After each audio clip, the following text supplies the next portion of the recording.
Hello, my name is Paul. I'm working for a company called Inclusion. We are involved in various startup programs in Norway. In this video, I will show you how you can register an AS company in the Altinn portal. The first thing you do is go into the URL field. You type in altinn.no. You find a login link on the right side of the screen. You click in here, and from this page, you use your bank ID, one code app to find one code, and you use your personal number to log in. Voila! Now we're in. You have to choose one of the roles in the Altinn portal. I choose my personal one. Then I search for a scheme called Samordnet registermelding. I go to Alle skjema, click on the link Samordnet registermelding. From this page, I click the Start tjeneste or Start Service button. I'm asked what to do, and I want to register a new company, so I'll tick off the first option. Next. I tick off aksjeselskap or limited liability company. Then there's a question about the VAT register popping up. And to make a long story short, this is only relevant to tick off the first option if you have passed 50,000 kroner at this very registration stage. But for most companies, you choose option 2, which means that you have not reached 50,000 kroner. Click Next. Then the name of the company. Let's just call it Company AS. And then you are asked if you have registered your company earlier. Most companies tick nothing here. And then you have to type in your company address. Assuming that I live in Asker, I type in the post number for Asker. And then I'm asked if the company has its own postal address. In most cases, no, so you just click Next. Then you are asked in which way you want to be notified by the public sector. In this case, I choose the mobile number. You can also choose the email address. And then on the next field, watch out, because there you're asked if you want to give out your contact information to external companies. So I will advise you to not tick off here. Just leave it open unless you want several companies to contact you with all kinds of offers. So click Next. Then you come to this page where you're asked to, in the first field, to describe the purpose of the company, and the second field to describe the activities of the company. I made some preparations, so I'm just gonna paste in the sample text here now. In this example, the purpose of a company is defined to be to run a restaurant and all other business activities related to this. In the second field, where you are asked to describe the activities of the companies, I have written that the company shall start and run a Thai restaurant. Click Next. And then I'm asked to fill in the date of the foundation of the company, which is in this example today. And then when the articles of association was decided upon, in this example it's also today. Then I'm asked if the company is expected to have employees. In this example, I'm not sure yet, so I click Next. No, for that we are not going to have employees.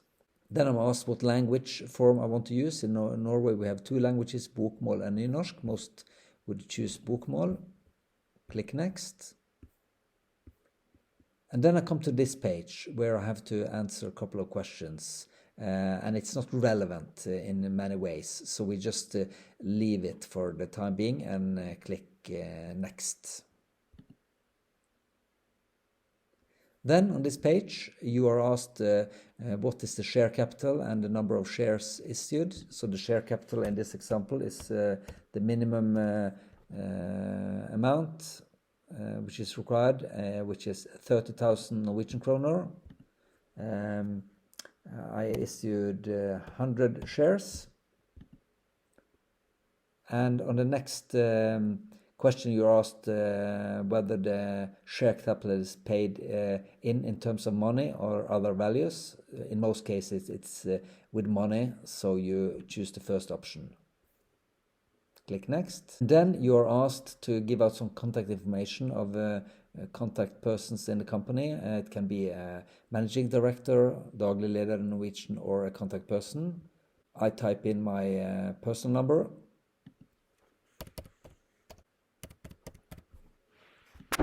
And my family name, and my role is to be a daglig leder or managing director. Click the legg til or add button. Click next.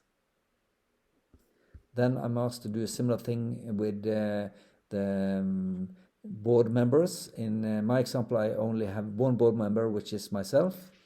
Type in first my personal number and my family name. And I have to tick off what role the various board members have. Now it's only me in the board, and I then have to be the leader of the board, which is styrets leder in Norwegian. Click legg til or add button. Click next. And then I'm asked a question if the accounts are going to be revised by an auditor. And the rule in Norway is that if the company has more than 6 million Norwegian kroner in annual turnover, it's compulsory to have an auditor. This is the registration process of the company, so I have obviously zero in income. So in this example, I will just tick off the option where I will not going to have an auditor. Click next. Then I'm asked if the company is going to have a certified accountant. It's not compulsory by law to have a certified accountant in Norway, but if you choose to have one, then you have to tick off this box at a later stage. Go back to the Samordnet register melding scheme and tick off that box and give the relevant information. But for this example, I have not decided who is going to be a certified accountant, which is recommended to have, by the way. So I click next. Then we come to a page where you're asked about signature right. Generally speaking, the board of the AS company always has the right to sign jointly unless otherwise provided in the Articles of Association, or vedtekter in Norwegian. You can here tick off any box you want the board to assign the right to sign to a selection of board members, to the general manager or named employees.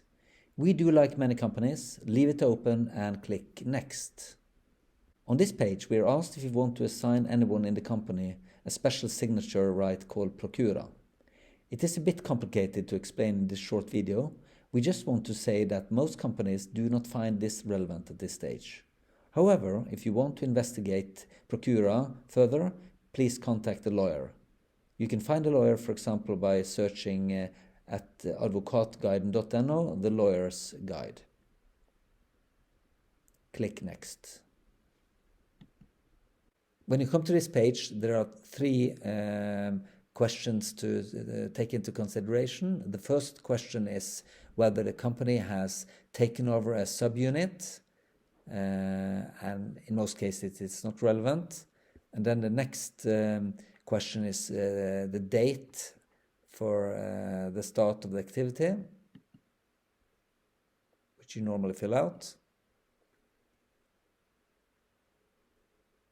And you leave the third question is if the company shall give other information about the subunit, because you don't have a subunit in this example. You click next. All companies in Norway that has VAT-related turnover exceeding 50,000 Norwegian kroner has to be registered in so-called VAT register, or merverdiavgiftregisteret.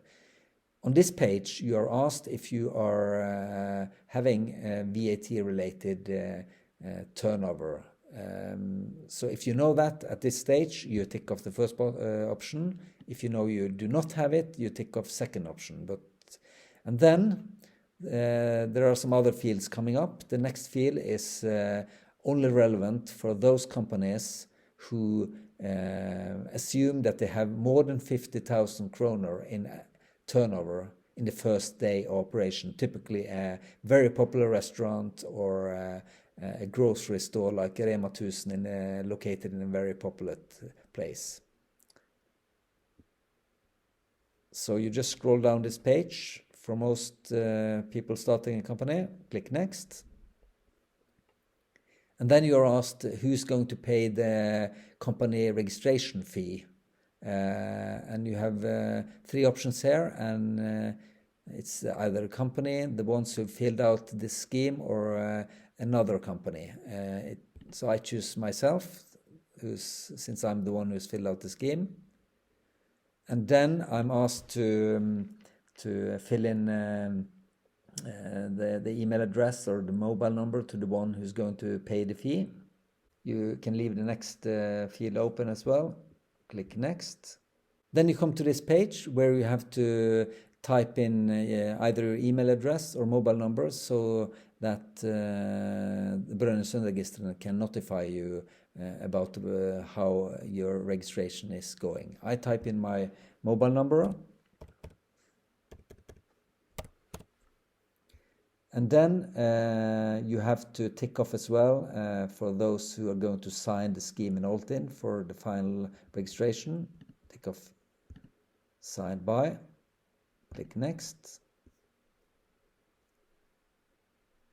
You then come to this overview page showing what you have registered so far.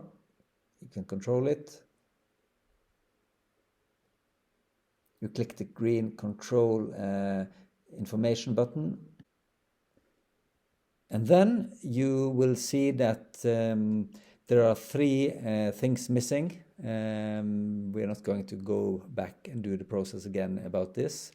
But you are missing stiftelsesdokumenter or memorandum of association, vedtekter or articles of association in English, and also a declaration from the bank that the share capital is paid in. So when you've done that, you will then click the big green button in order to finalize the company registration. So this is everything, and I just want to wish you all the best with your company.